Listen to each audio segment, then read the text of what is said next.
बच्चों का भविष्य संभालने के लिए कभी ये मूल मंत्र नहीं बताएंगे। सिर्फ आपका वोट लेने के टाइम पर आएंगे और आपके बच्चों के हाथों में, आपके हाथों में 70 रुपए का पौवा थमा कर जाएंगे।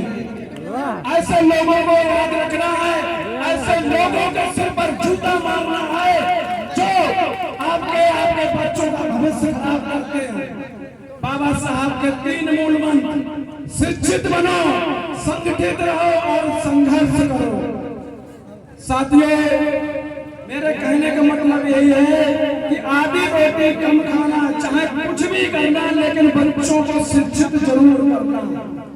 क्योंकि जब हमारे बच्चे शिक्षित हो जाएंगे, जब उनकी नौकरी लग जाएगी, अच्छी पोस्ट पर पहुंच जाएंगे, तो शायद है कि हमारे घर परिवार का उद्धार हो जाएगा। और संगठित रहने का मतलब यह है कि किसी भी के साथ या हमारे साथ या हमारी बहन बेटियों के साथ अगर अत्याचार शोषण होता है तो दूसरे गांव को और आसपास के गांव को ये दिखा दो कि हमारा समाज कमजोर नहीं है। जब हमारे समाज पर बात आती है, हमारी समाज की बहन बेटियों पर बात आती है, तो हमारा समाज एकता के साथ अपनी बहन बेटियों के साथ रात दिन खड़ा हुआ है। आप लोगों को एक बात और बताते हैं, अभी ज्यादा नहीं, 10 दिन पहले की एक घटना है। हमारे समाज पर कुछ एक बेटी लोगों ने मिलकर ये कह दिया, जाति सूचक यानी चमार चमार कर दिया और गालियां दी और जय भीम बोले, मतलब बहुत गंदा शब्द बोला। तो हम तुरंत भी और आजाद समाज पार्टी के सभी पदाधिकारी पहुंचे। ऐसो साहब से शिकायत की, सीओ साहब से हम लोगों ने शिकायत की और हम कहकर हिदायत लेके आए, अगर ये लड़का 24 घंटे के अंदर नहीं पकड़ा गया तो पूरे भारत की भीड़ ही दिखाई देगी। साथियों, ज्यादा बड़े बात नहीं, 3 घंटे के अंदर वो बच्चा, वो लड़का दिखने में बच्चा लगता था, लेकिन वो उसके कारनामे बहुत बड़े थे। 3 घंटे के अंदर सीओ साहब ने अपना फोर्स भेजकर उसको अरेस्ट कर लिया। और जब मैंने थाने में जाकर देखा जाके, तो बच्चा लगता था हमको पुलिस आया, लेकिन जो उसने बोला था, बड़ा गुस्सा तो इतनी आ रही थी, उसके साथ जो भी करो कम था। लेकिन इस शासन सत्ता के दबाव में पुलिस वालों ने हमारे लोगों की बगैर अनुमति के उसको छोड़ दिया। छोड़ने के बाद हम लोग फिर गए तो वो लड़का जो है घर छोड़कर भाग चुका था, उसने अपने बालों को मुड़वा लिया।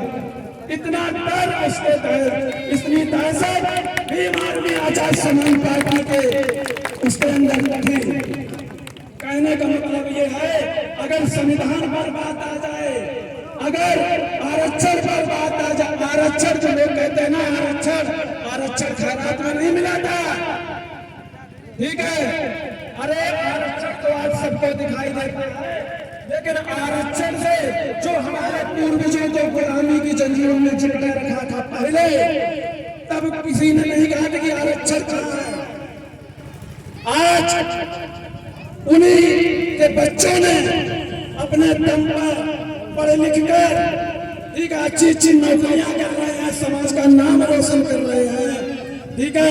ये सब चुभता नहीं है।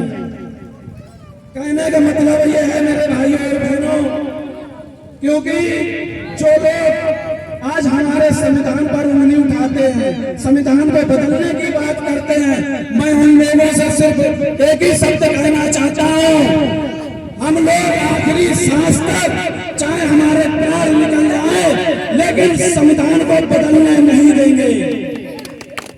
बाबा साहब, बाबा साहब, बाबा साहब, Azad Samaj party, Azad Samaj party, Azad Samaj party, Chandrashekhar भैया, चंद्रशेखर भैया, जय भीम। साथियों, भैया ने जो भी बात रखी, सही बात रखी, तो बच्चों को जरूर पढ़ाना है। बच्चों को क्यों पढ़ाना है? समय हमने अभी मीडिया में ये बात की, बदलाव बहुत जरूरी है। जब तक मनवास सरकार चल रही है जो अपना कब्जा बनाए बैठी है,